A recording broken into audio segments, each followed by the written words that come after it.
Hey, welcome to The Explainer. Have you ever looked at a company and just wondered, how do they actually make money? How does some seem like they're just minting cash, while others are always on the ropes? Well, it's not luck, and it's not magic. The secret is always hiding in plain sight, right inside their business model. Today, we're going to crack that code. We're going to find out how companies really work. And this quote right here, this is exactly why this matters. A business model isn't just some MBA buzzword. It's the company's DNA. It's the blueprint that determines how it's going to perform when things get shaky. If you don't get it, you're basically flying blind, whether you're investing, working there, or just trying to understand the world around you. So let's start at square one. Let's peel back all the layers and ask the most fundamental question. What even is a business model? You can think of it as a company's story, told in three simple parts. Part one, who are we selling to? Who's the customer? Part two, what problem are we solving for them? And part three, the big one, how do we actually get paid for solving that problem? If a company can answer those three questions clearly, well, they've got a solid foundation. And to get the model, you've got to get the machine it's running.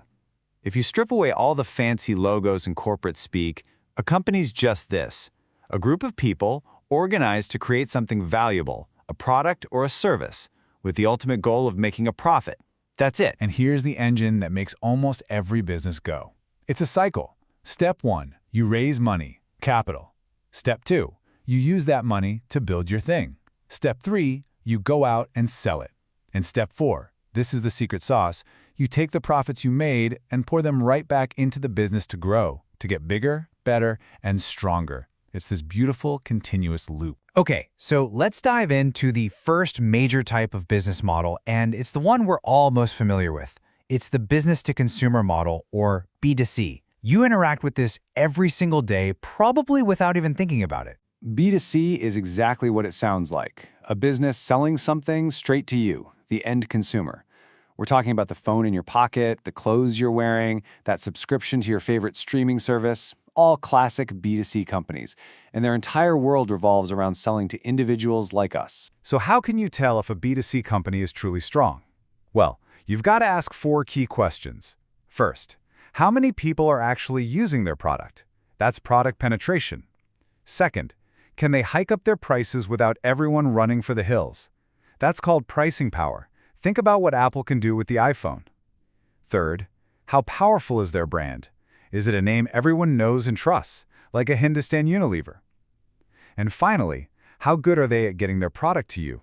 A company like Asian Paints built a dynasty on its incredible distribution network. If you want a perfect real-world example, look no further than Jubilant FoodWorks. They're the company that runs Domino's in India. They are a pure classic B2C machine, fine-tuned to serve millions and millions of hungry customers one pizza at a time. Okay, so now let's pull back the curtain and look at the companies that work behind the scenes. This is the business-to-business model, or B2B.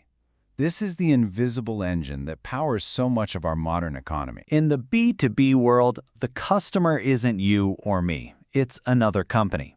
So think about the business that provides all the servers for a tech giant, or the firm that manufactures a specific part for a car engine, or even the software your company uses to manage its payroll. That's all B2B. Now, analyzing a B2B company is a completely different ballgame. The questions you ask are different. For instance, are they banking on just one or two huge clients for all their sales? That's a massive risk called customer concentration. How much do they depend on a certain raw material?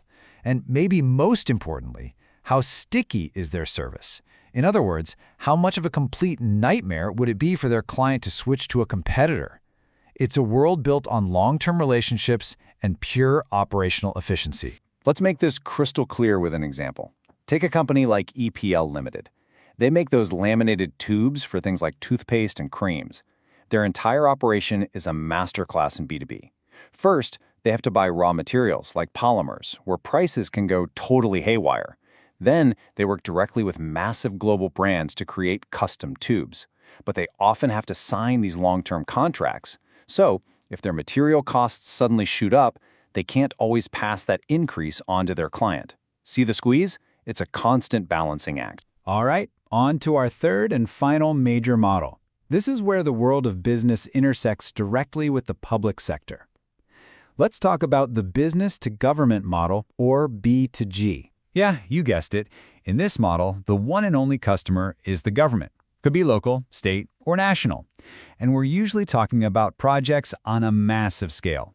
Think about companies that build highways, fighter jets, railway lines, or the giant IT systems that run public services. The scope here is just enormous. Success in the B2G space requires a really unique set of skills. You have to look at their order book. How much work do they already have lined up for the future? Can they actually deliver these huge projects on time? And here's a big one. Government payments can be, well, slow. Does the company have the financial strength to handle those delays? It's a game that demands incredible patience, political savvy, and just sheer scale. Okay, so after breaking all that down, B2C, B2B, and B2G, you're now armed with a seriously powerful new way of looking at the business world. This is your new analyst toolkit. So let's boil it all down into one simple comparison. Look at this. For B2C, the customer is you, and success comes from brand and marketing. The sales cycle, short and often impulsive.